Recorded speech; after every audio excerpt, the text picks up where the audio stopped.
जिसको आज के दौर में आप लोग जुमलेबाजी बोलते हो ना, हमारे टाइम पे इसको बतौलेबाजी बोलते थे। जैसे ऐसे बतौलीबाजी तो बहुत हुई है, अब तो याद ही नहीं है किसी को भी। जैसे एक बतौलेबाजी बड़ी तगड़ी थी जो अब आज भी चलती है, ट्रेंड करती है। हम तो झोला लेके आए थे, क्या हम तो फकीर आदमी है, हम तो झोला लेके आए थे, झोला लेके निकल लेंगे। याद है आपको?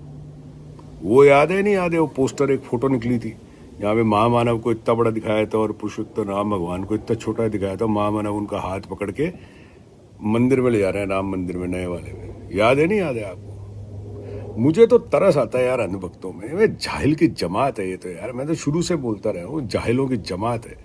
और देखो आदमी भी कैसा फिट किया है वहाँ पे, जिसका नाम ही चंपत है।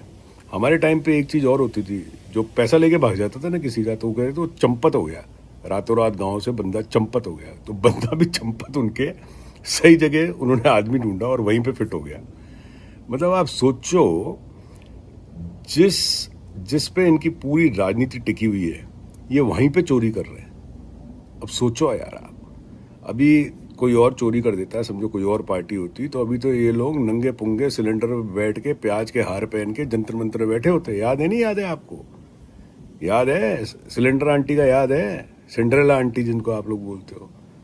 सोचो जरा, समझो अंधभक्तों, राजनीति एक तरफ, धर्म एक तरफ। मैंने हरदम कहा है ना, इन्होंने धर्म और राजनीति का कॉकटेल बना दिया, और इतना सड़ा हुआ कॉकटेल बनाया है कि तुम लोगों की जिंदगी तो बर्बाद हो चुकी है। तुम लोगों की नहीं, तुम्हारी आगे 2 पीढ़ियों की। तुम मानो या ना मानो, इससे कोई फर्क नहीं पड़ता। मगर जो समझदार आदमी है ना, वो बता सकता है कि तुम लोगों की आने वाली 2 पीढ़ियां खत्म हो चुकी है। अभी मैंने एक और बतौलेबाजी सुनी इनकी कि हम 1000 साल का विजन लेके चल रहे हैं। मतलब कमाल है, यहाँ पे जिंदगी का कल का पता नहीं कि भाई साहब सो रहे हैं, सुबह उठ जाएंगे और ये 1000 साल का विजन लेके चल रहे हैं। मतलब गजब है। मुझे तो कई बार ऐसा लगता है कि भैया ये एआई वेआई है ना, जो ये कुछ भी नहीं है। ये तो एआई से भी पता नहीं 1000 साल आगे की बातें करते हैं। और ये किसको है, मैंने शुरू में भी हरदम कहा है बात, इनकी एक सेट ऑडियंस है, सेट ऑडियंस है। ये उसको कैटर करते हैं जो जाहिल जमात है। समझदार आदमी हंसेगा इनकी बातों पे। हम 1000 साल का। और मैंने वो देखा जो रिपब्लिक टीवी का हो रहा था, जो होता है ना एजेंडा फेजेंडा करते हैं, साले लल्लू चप्पू एक साथ इकट्ठे हो जाते हैं, सारे चाटुकार एक साथ इकट्ठे हो जाते हैं। उसमें जब उन्होंने बोला कि हमने 1000 साल का मेरे पास विजन है, तो लोग बाग, वो पढ़े लिखे जिनको कहते हैं, वो लोग बाग उस पर तालियां मार रहे हैं। इसी को जहालत बोलते हैं, जहालत, जाहिलपना। समझ में आ गई? मगर ये जो वीडियो है मेरा, ये इसलिए है कि 200 करोड़ रुपए तो पक्का हो चुका है कि वो चोरी हो गए। सिंधी समाज ने जो चांदी दी, वो सारी चंपत लेके भाग गए कहीं पे, पता नहीं पाकिस्तान गए, कहाँ गए, नेपाल गए। अब सोचो, करोड़ों का चंदा वहाँ पे आता है। जिसका 1 रुपए का चंदा है या 1000 करोड़ का है, चंदा तो चंदा ही कहलाया जाता है। और श्री राम ये सब देख रहे हैं, मैं आप लोगों को बता रहा हूँ। इन लोगों का जो अंत होगा ना, बहुत घिनौना होगा, ये तो बात पक्की है। और देखो वो श्री राम बिग बॉस है ना, वो कर रहे हैं सब, इसमें किसी की जिम्मेदारी नहीं है। कोई विपक्ष नहीं कर सकता, कुछ नहीं कर सकता। जब श्री राम ही विपक्ष में आके खड़े हो जाएंगे ना, तो बस मामला वहीं पे ध्वस्त है इन लोगों का, कंप्लीट। जैसे अर्जुन, आपको याद है ना किसके साथ खड़े हुए थे महाभारत में? बस धर्म युद्ध जिसको कहते हैं ना, अब धर्म युद्ध शुरू होगा। आप लोगों को देखना है, इन लोगों ने ये अयोध्या हारे ही इसलिए थे, नहीं तो इम्पॉसिबल है। आप भी बताओ, चलो तू अंधभक्त, तू मुझे बता, तू सभी सोच सकता था कभी तुम लोग अयोध्या हारोगे? तुमने अयोध्या हार गए तुम लोग, तुम्हें शर्म नहीं आई? उसके बाद अब तुम लोग उसमें लूटपाट और कर रहे हो। पता नहीं तुम लोग कितने मंदिर तोड़ दिए तुम लोगों ने, क्या क्या नहीं करा, जमीनें खा गए वहाँ पे। और बड़े बड़े लोग जितने हैं अपने देश में, बड़े बड़े लोग जितने हैं जाने माने, जैसे अमिताभ बच्चन साहब ने 5 एकड़ जमीन ली, 2 एकड़ जमीन ली, पता नहीं किसने कौन सी जमीनें ले ली, क्योंकि वो वहाँ का एक तरह से जैसे कहते हैं रिलीजियस टूरिज्म के हिसाब से सब धंधा है। वो जमीन इसलिए नहीं ली इन लोगों ने कि इनको बड़ी आस्था है, ना ना ना, बिजनेस है। वहाँ पे होटल खुलेंगे, मोटल खुलेंगे, रेस्टोरेंट खुलेंगे, दुकानें खुलेगी, तो वो सारा धंधा है रियल एस्टेट का। जहाँ पे ऐसी चीज़ आती है, वहाँ पे रियल एस्टेट हरदम प्रॉस्पर करता है, उसकी प्रगति होती है। मगर आप लोग ये सोचो यार, ये चंदा भी खा गए। तभी मैंने कहा अंधभक्तों को अंधभक्त बोलना बंद कर दो, इनको चंदा चोर बोलो। ये चंदा चोर है। अब इससे किसी का कोई मतलब, मुझे तो किसी से कोई लेना देना नहीं है। मेरी तो श्री राम में आस्था है और रहेगी, चाहे ये रहे ना रहे। मगर श्री राम के नाम पे इन लोगों ने जो पैसा खाया है, कीड़े पड़ेंगे इन लोगों को, ये सब जानते हैं। हमारे सनातन धर्म में सभी पाप इसी जीवन में, सारे पाप का हिसाब किताब होता है, सारे पाप का हिसाब इसी जीवन में होगा और बहुत घिनौना होगा। ये मैं पहले पता नहीं कितने सालों से बोल रहा हूँ मैं।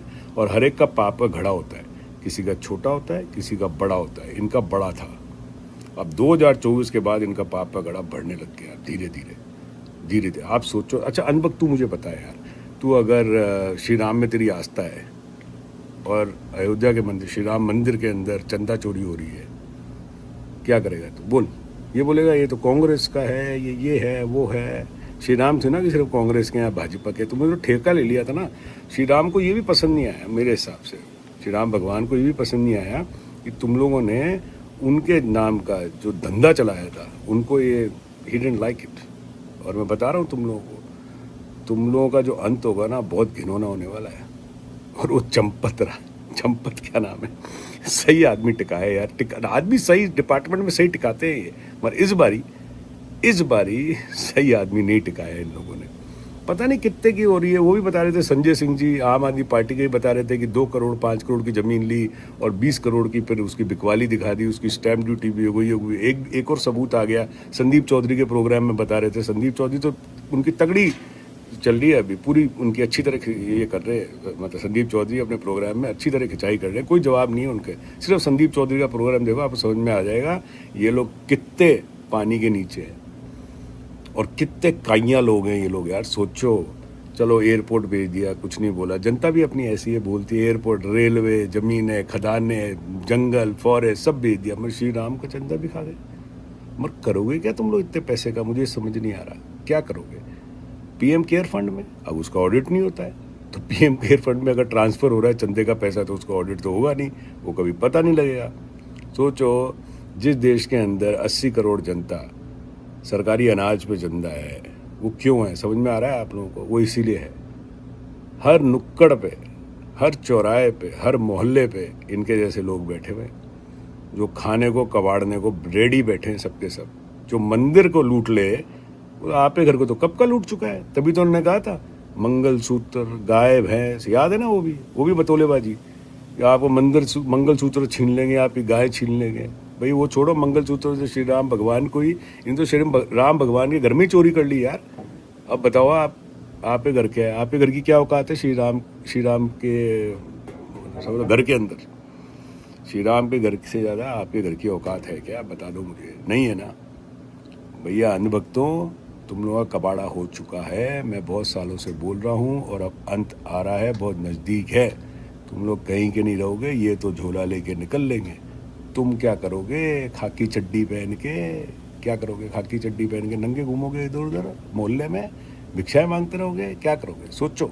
बाकी सब छोड़ो, हम किसी पे नहीं बोल रहे, चाहे पीएम केयर फंड हो, चाहे राफेल हो, चाहे पता नहीं जो भी डिमोनेटाइजेशन में इन्हें कमाया हो, जो भी करो, सब छोड़ दो, सब भूल जाओ उसको। हम तुम्हें माफ़ करते हैं उसके लिए। मगर श्री राम भगवान के घर में जो इन्होंने चपत लगाई है चंपत जी के थ्रू, उसका बताओ यार, वो बताना जरूरी है। उसको तुम लोग सोचो। बाकी आगे देखो होता है क्या। जय श्री राम।